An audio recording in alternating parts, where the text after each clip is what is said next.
പരിഹാസം നമ്മുടെ ജീവിതത്തിൽ നിന്ന് തുടച്ചു നീക്കുകയും ക്ഷമ നമ്മുടെ ജീവിതത്തിന്റെ ഭാഗമാക്കി കൊണ്ടുവരികയും ചെയ്യുക എന്ന ഒരാശയം ഇൻഷാ അല്ലാഹ് നമ്മൾ ഇന്ന് മനസ്സിലാക്കണം. اللهم اجعلنا ممن يستمعون القول فيتبعون احسنه. അല്ലാഹു നന്മ പിന്തുടരാനുള്ള ഭാഗ്യം അല്ലാഹു നമുക്കൊക്കെ നൽകുമാറാകട്ടെ. ബിസ്മില്ലാഹിർ റഹ്മാനിർ റഹീം.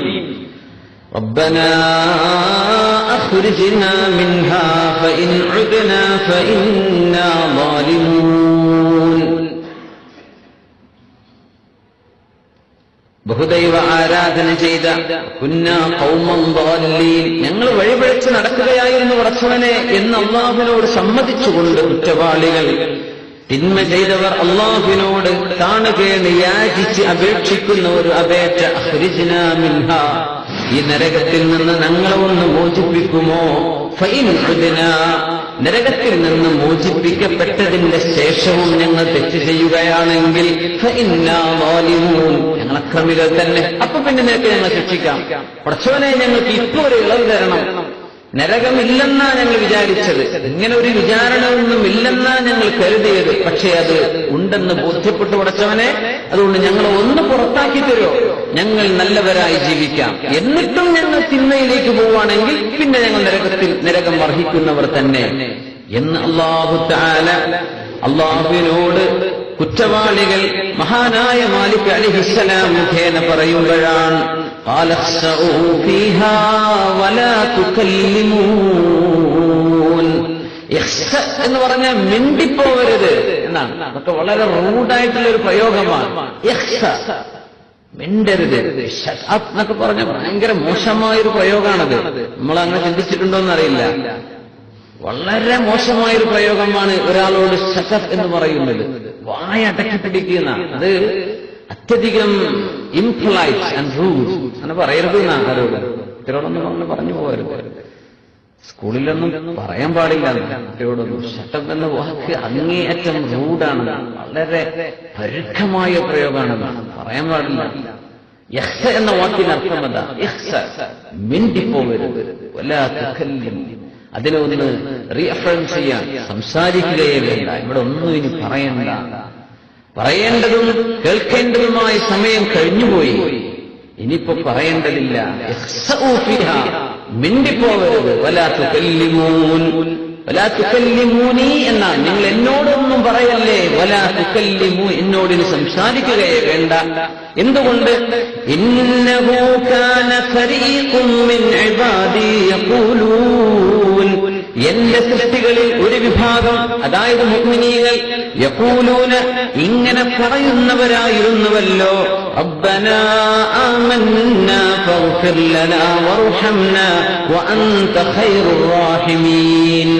അങ്ങനെ ദുആ ചെയ്യുന്ന ഒരു വിഭാഗം എന്റെ സൃഷ്ടികളിൽ ഉണ്ടായിരുന്നുവല്ലോ. ഫത്തഖൽതുമൂഹും സുഖ്രിയൻ, നിങ്ങളവരെ പരിഹസിച്ചില്ലയോ? നിങ്ങളവരെ പരിഹാസ്യമാക്കിയില്ലയോ? ഹത്താ അൻസൗകും ദിക്രി, പരിഹസിച്ചിട്ട് ആ പരിഹാസം നിങ്ങളെ എന്നെ സംബന്ധിച്ച് മറപ്പിച്ചു കളഞ്ഞു. നിങ്ങൾക്ക് പിന്നെ ഇലാഹായ അല്ലാഹുവിനെ സംബന്ധിച്ച് ചിന്തിക്കാനേ സമയം കിട്ടിയില്ല. നിങ്ങൾ പരിഹാസത്തിലങ്ങ് മുഴുകി. വകുൻതും മിൻഹും തദ്ഹഖൂൻ, മുഅ്മിനീങ്ങളെ കാണുമ്പോൾ നിങ്ങൾ കൊഞ്ഞനം കാണിച്ച് ചിരിക്കാറുണ്ടായിരുന്നില്ലേ? നിങ്ങൾ എന്റെ സത്യവിശ്വാസികളെ പരിഹസിക്കാറുണ്ടായിരുന്നില്ലേ? അവരെന്താ പറഞ്ഞിരുന്നത്? റബ്ബനാ ആമന്നാ, അല്ലാഹുവേ ഞങ്ങൾ നിന്നിൽ വിശ്വസിച്ചിരിക്കുകയാണ്. ഫഗ്ഫിർ ലനാ, ഞങ്ങൾക്ക് പുറത്തു തരയണമേ. വർഹംനാ, ഞങ്ങളോട് റഹ്മത്ത് കാണിക്കു റബ്ബേ. വഅൻത അർഹമു വഅൻത ഖൈറുർ റാഹിമീൻ, നീ ഏറ്റവും നല്ല ഖൈർ ചെയ്യുന്ന, റഹ്മത്ത് ചെയ്യുന്നവനാണല്ലോ പടച്ചവനെ എന്ന് പറഞ്ഞപ്പോ നിങ്ങളവരെ കളിയാക്കി, നിങ്ങളവരെ പരിഹസിച്ചു അല്ലേ? ഇന്നി ജസൈതുഹുൽ യൗമ ബിമാ സബറൂ അന്നഹും ഹുമുൽ ഫായിസൂൻ. ആ സത്യവിശ്വാസികൾ നിങ്ങൾ പരിഹസിച്ചതിന് തിരിച്ചങ്ങോട്ട് പരിഹസിക്കാതെ ക്ഷമിച്ചതിന്റെ പേരിൽ ഞാൻ അവർക്ക് പ്രതിഫലം നൽകിയിരിക്കുകയാണ്. അന്നഹും ഹുമുൽ ഫായിസൂൻ, അവര് മാത്രമാണ് ഇന്ന് വിജയിക്കുന്നത്. സുബ്ഹാനല്ലാഹ്. അല്ലാഹു ആ ഫായിസീനിൽ അല്ലാഹു നമ്മെ പിടിച്ചു തരുമാറാകട്ടെ. അല്ലാഹു അവിശ്വാസികളോട് അവരുടെ നരകപ്രവേശനത്തിന്റെ കാരണം അല്ലാഹു പറയാൻ, ഇനിയൊരു ചാൻസ് അവർക്ക് നൽകാതിരിക്കാനുള്ള കാരണം പറയാൻ, ഞങ്ങൾ ഇനി തെറ്റ് ചെയ്താൽ ഞങ്ങൾ ദുൽമ് ചെയ്തവർ തന്നെ പടച്ചവനെ ഞങ്ങളത് അംഗീകരിക്കുന്നു, ഞങ്ങളത് ഉറപ്പിക്കുന്നു, എന്നാലും ചാൻസ് ഇല്ല. സുബ്ഹാനല്ലാഹ്. എന്തേ കാരണം? സത്യവിശ്വാസികളായ മുഅ്മിനീങ്ങളെ പരിഹസിച്ചവരായിരുന്നു. സുബ്ഹാനല്ലാഹ്. സുഖരിയത്ത് എന്നത് ദീനിലെ ഒരു വിഷയം, ദീനിൽ മഅറൂഫായ, ദീനിൽ അറിയപ്പെട്ട ഒരു വിഷയം, ദീനിന്റെ ഒരു നസ്സ്, ദീനിന്റെ ഒരു ഇബാദത്ത് മാത്രമോ അഷ്റഫുൽ ഖൽഖ് സല്ലല്ലാഹു അലൈഹി വസല്ലമ തങ്ങളുടെ അഖ്ലാഖിൽപ്പെട്ട സ്വഭാവങ്ങളിൽപ്പെട്ട ഏതെങ്കിലും ഒരു സ്വഭാവം, തങ്ങളെടുത്ത ഏതെങ്കിലും ഒരു തീരുമാനം, ഇതിലേതെങ്കിലും ഒരാൾ പരിഹസിച്ചാൽ, മനഃപൂർവ്വം പരിഹസിച്ചാൽ, ഫഖദ് യക്ഫുറു ബിഇജ്മാഇൽ ഉമ്മ, സമൂഹത്തിന്റെ ആലിമീങ്ങളുടെ മുഴുവൻ ഇജ്മാ, അവർ കുഫ്റിലേക്ക് ചേരും എന്നാണ്. സുബ്ഹാനല്ലാഹ്. കുഫ്റിലേക്ക് ചേരുമെന്നാണ്. എന്ത് വിഷയവും സുബ്ഹാനല്ലാഹ് ദീനിൽ മഅറൂഫായ ഒരു നസ്സായ ഒരു വിഷയം പരിഹസിക്കപ്പെടാനുള്ളതല്ല. ഒരുപക്ഷേ ബുദ്ധിക്ക് ഹക്കമത്തുൽ അഖൽ എന്ന് പറയുന്ന വിഭാഗങ്ങൾ കഴിഞ്ഞുപോയിട്ടുണ്ട്. അൽ-മുഅ്തസിലത്തു ഹക്കമത്തുൽ അഖൽ, മുഅ്തസിലി വിഭാഗക്കാർ ബുദ്ധിയെ അവരുടെ ഹക്കമായി നിശ്ചയിച്ചു എന്ന് പറയും. എന്ന് പറഞ്ഞാൽ ബുദ്ധിക്ക് തിരിയുന്നതേ ഹക്കുള്ളൂ എന്ന് പറഞ്ഞവർ. അപ്പോ ശരീഅത്തിൽ നിന്ന് മനസ്സിലാവാത്ത എന്തെങ്കിലും ഒരാൾക്കുണ്ടെങ്കിൽ അതിനെ പരിഹസിക്കുകയല്ല വേണ്ടത്. മൻ അൻകറ മാ ലം യഅലം ഹുരിമ ബറകത മാ അലിം എന്ന് മഹാന്മാരായ ഉലമാകൾ പഠിപ്പിക്കുന്നുണ്ട്. ഒരാൾക്ക് മനസ്സിലാവാത്തത്, മൻ അൻകറ മാ ലം യഅലം, ഒരാൾക്ക് മനസ്സിലാവാത്തത് ഇല്ല എന്ന് പറഞ്ഞാൽ, ഒരാൾക്ക് മനസ്സിലായിട്ടില്ല ഒരു വിഷയം, അത് ഇല്ല, അത് തെറ്റാണ്, ആ ഹദീസ് ദഈഫാണ്. എന്തുകൊണ്ട്? ആ ഹദീസിന്റെ മത്ന് നോക്കുമ്പോൾ ഇങ്ങനെയാണ്, അതിന്റെ ആശയം എനിക്ക് മനസ്സിലാവുന്നില്ല. അതിന്റെ പേരിൽ ഒരു വിഷയത്തെ ഒരാൾ ഇൻകാർ ചെയ്താൽ, അത് ഇല്ല എന്ന് പറഞ്ഞാൽ, ഫഖദ് ഹുരിമ ബറകത മാ അലിം, അവൻ അറിഞ്ഞതിന്റെ ബറകത്ത് പോലും അവന് ഹിർമാൻ ചെയ്യപ്പെടും, നിഷേധിക്കപ്പെടും എന്ന് മഹാന്മാരായ പണ്ഡിതന്മാർ പഠിപ്പിച്ചിട്ടുണ്ട്. നമുക്കറിയാത്തത് എന്താ പറയുക? അല്ലാഹുമ്മ അല്ലിംനാ, പടച്ചവനെ ഞങ്ങൾക്ക് മനസ്സിലാക്കി താ പടച്ചവനെ. ദീനിന്റെ പല വിഷയങ്ങളും അങ്ങനെയാണ്.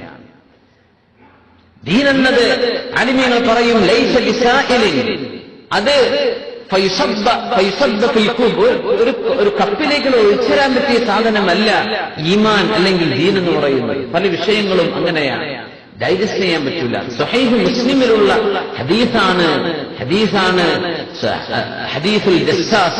ജസ്സാസ എന്ന് പറഞ്ഞ ഒരു മൃഗത്തെ മഹാനായ തമീമുദ്ദാരി റളിയല്ലാഹു അൻഹു കൂടെയുണ്ടായിരുന്ന 29ഓളം സ്വഹാബികൾ, അന്നവർ സ്വഹാബികളല്ല, ചെന്ന് കണ്ടുമുട്ടിയ മസീഹുദ് ദജ്ജാലിനെ വരെ കണ്ടു എന്ന് പറയുന്ന ഒരു ഹദീസ് സ്വഹീഹ് മുസ്ലിമിലെ ഹദീസാണ്, സ്വഹീഹായ ഹദീസാണ്. പക്ഷേ അതിന്റെ മഅന, ആ പറഞ്ഞ ആശയം ഞങ്ങൾക്ക് ബോധ്യപ്പെട്ടില്ല എന്നതിന്റെ പേരിൽ അതിനെ നിഷേധിക്കുന്നവർ, അത് ദഈഫാണ്, മൗളൂആണെന്ന് വരെ പറയുന്നവർ സ്വഹീഹ് മുസ്ലിമിലെ ഹദീസ്. ഒരു നിങ്ങൾ കുടിക്കുന്ന വെള്ളത്തിലേക്ക് ഒരു ഈച്ച വീണാൽ ആ ഈച്ചയെ ഒന്നുകൂടി മുക്കിയിട്ട് അതിനെ നിങ്ങൾ പുറത്തെടുത്താൽ അത് നിങ്ങൾക്ക് കുടിക്കാവതാണ്, കുടിക്കാൻ പറ്റുന്നതാണെന്ന ഹദീസ് സ്വഹീഹുൽ ബുഖാരിയിലെ ഹദീസാണ്. ഇത് നിഷേധിക്കുന്നവരുണ്ട്. ആധുനികരായ ചില മുബ്തദിഈ വിഭാഗക്കാർ ഈ ഹദീസ് അത് സ്വഹീഹുൽ ബുഖാരിയിലുള്ളതാണ് എന്നിട്ട് പോലും അതിനെ നിഷേധിക്കുന്നവർ. എന്താ? അതിന്റെ മത്തിന് മനസ്സിലാവുന്നില്ല. സുബ്ഹാനല്ലാഹ്. അൽ-മുഅ്തസിലത്തു ഹക്കമത്തുൽ അഖൽ, ശറഈൽ മഅറൂഫായ ഒരു വിഷയത്തെ നിഷേധിക്കുക എന്ന് പറഞ്ഞത് അതിനെ കുഞ്ഞനം കാണിക്കുന്നതിന് തുല്യമാണ്. സുബ്ഹാനല്ലാഹ്. ഒരുപാട് വിഷയങ്ങളുണ്ട് അങ്ങനെ, ഒരുപാട് വിഷയങ്ങൾ. ഹബീബായ റസൂലുള്ളാഹി സ്വല്ലല്ലാഹു അലൈഹി വസല്ലം തങ്ങൾ സ്വഹാബികൾക്ക് വിവരിച്ചുകൊണ്ടിരിക്കുകയാണ്. ബനൂ ഇസ്രായേലിൽപ്പെട്ട ഒരാൾ ഒരു പശുവിന്റെ പുറത്ത് യാത്ര ചെയ്തുകൊണ്ടിരിക്കെ, സ്വഹീഹുകളിൽ വന്നിട്ടുള്ള ഹദീസ്, ഒരു പശുവിന്റെ പുറത്ത് യാത്ര ചെയ്തുകൊണ്ടിരിക്കെ ഫതകല്ലമത്, ആ പശു സംസാരിച്ചു. എന്ത്? ലം ഉഖ്ലഖ് ലിഹാദാ, ഞാൻ നിനക്ക് വാഹനം കയറാനുണ്ടാക്കി വെച്ച വാഹനമല്ല ഞാൻ. ഞാൻ നിനക്ക് കൃഷിയിൽ നിന്നെ സഹായിക്കാനുള്ളതാണ്, എന്റെ പുറത്തു കയറി സഞ്ചരിക്കല്ലേ എന്ന് ആ പശു ഈ മനുഷ്യനോട് സംസാരിച്ചു. അപ്പോ ചില ആളുകൾ സംസാരിക്കുന്ന പശുവോ എന്ന് മുനാഫിഖുകളിൽപ്പെട്ട ആളുകൾ ഇങ്ങനെ ഒന്ന് കണ്ണുയർത്തി. പശു സംസാരിക്കുകയാണ്. ഹബീബുനാ റസൂലുള്ളാഹി സ്വല്ലല്ലാഹു അലൈഹി വസല്ലം പറഞ്ഞു, ആമൻതു ബിഹി അന വ അബൂബക്കർ വ ഉമർ, ഞാനും അബൂബക്കർ എന്നവരും ഉമറുൽ ഫാറൂഖ് റളിയല്ലാഹു അൻഹുവും അതിൽ വിശ്വസിച്ചവരാണ്. നിങ്ങൾക്ക് വേണമെങ്കിൽ വിശ്വസിച്ചോളൂ എന്നർത്ഥം. ആ സദസ്സിൽ സിദ്ദീഖ് റളിയല്ലാഹു അൻഹു ഇല്ല, ആ സദസ്സിൽ ഉമറുൽ ഫാറൂഖ് റളിയല്ലാഹു അൻഹു ഇല്ലായിരുന്നു. പക്ഷെ നബി അവരുടെ ഈമാനിന് ഷഹാദത്ത് നിന്നു. കുറച്ചവനെ, എന്റെ അബൂബക്കറും എന്റെ ഉമറും റളിയല്ലാഹു അൻഹുമാ അവരും ഞാനും ഇത് വിശ്വസിച്ചു. പല വിഷയങ്ങൾ അങ്ങനെയാണ്. സുബ്ഹാനല്ലാഹ്, റസൂലുള്ളാഹി സ്വല്ലല്ലാഹു അലൈഹി വസല്ലം പറയുമായിരുന്നു, ഇന്ന ശിദ്ദത്തൽ ഹുമ്മാ മിൻ ഫൈഹി ജഹന്നം, ഇന്ന ശിദ്ദത്തൽ ഹുമ്മാ മിൻ ഫൈഹി ജഹന്നം, ഒരു മനുഷ്യൻ അനുഭവിക്കുന്ന അതികഠിനമായ പനിയുടെ ചൂട് നരകത്തിന്റെ ആദിയിൽപ്പെട്ട ഒരു അംശമാണെന്ന് നബിയുനാ റസൂലുള്ളാഹി സ്വല്ലല്ലാഹു അലൈഹി വസല്ലം സ്വഹീഹായ ഹദീസാണ്. എന്താണ് പറയുന്നത്? ഒരു മനുഷ്യന്റെ ബോഡി ടെമ്പറേച്ചർ കണ്ട് കൂടിയാൽ ആ ചൂട് പോലും അല്ലാഹുവിന്റെ നരകത്തിന്റെ ഫൈഹിന്റെ ആവിയിൽപ്പെട്ട ആവിയുടെ ഒരു അംശമാണ്. എങ്ങനെയാണ് ഇപ്പൊ നമ്മുടെ ശരീരം നരകവുമായി ബന്ധിക്കുന്നത്? അല്ലാഹു അഅലം. അത് സഹീഹാണ്. ആമന്നാ, നമ്മളത് വിശ്വസിച്ചു. അഷ്റഫുൽ ഖൽഖ് സ്വല്ലല്ലാഹു അലൈഹി വസല്ലം തങ്ങൾ പറഞ്ഞിട്ടുണ്ടല്ലോ, സിദ്റത്തുൽ മുൻതഹ എന്ന അല്ലാഹുവിന്റെ 7 ആകാശങ്ങൾക്കപ്പുറമുള്ള പരിശുദ്ധമായ ഒരു വൃക്ഷം, ആ വൃക്ഷം ഇത് സിദ്റത്തമായ ഹബീബായ തങ്ങൾ മിഅ്റാജിന്റെ രാവിൽ ആ വൃക്ഷത്തെ കാണുകയും ചെയ്തു. തങ്ങൾ പറഞ്ഞു, ആ വൃക്ഷത്തിന്റെ മുരടിൽ നിന്ന് 4 നദികൾ പുറപ്പെടുന്നുണ്ട്. നഹറാനി ഫിൽ ജന്ന വ നഹറാനി ഫിൽ അർദ്. ആ സിദ്റത്തുൽ മുൻതഹയുടെ മുരടിൽ നിന്നൊഴുകുന്ന 2 പുഴകൾ, 4 2 സ്വർഗത്തിലേക്കാണ്, മറ്റേത് 2 ഭൂമിയിലേക്കാണ്. സ്വഹാബികൾക്ക് ഹബീബായ തങ്ങൾ പറഞ്ഞു കൊടുക്കുകയാണ്, ഭൂമിയിലേക്ക് ഒഴുകുന്ന ആ നദികൾ അന്നീലു വൽ ഫുറാത്ത്, ഒന്ന് നൈൽ നദിയാണ്, മറ്റേത് യൂഫ്രട്ടീസ് നദിയാണെന്ന് നബിയുനാ റസൂലുള്ളാഹി സ്വല്ലല്ലാഹു അലൈഹി വസല്ലം.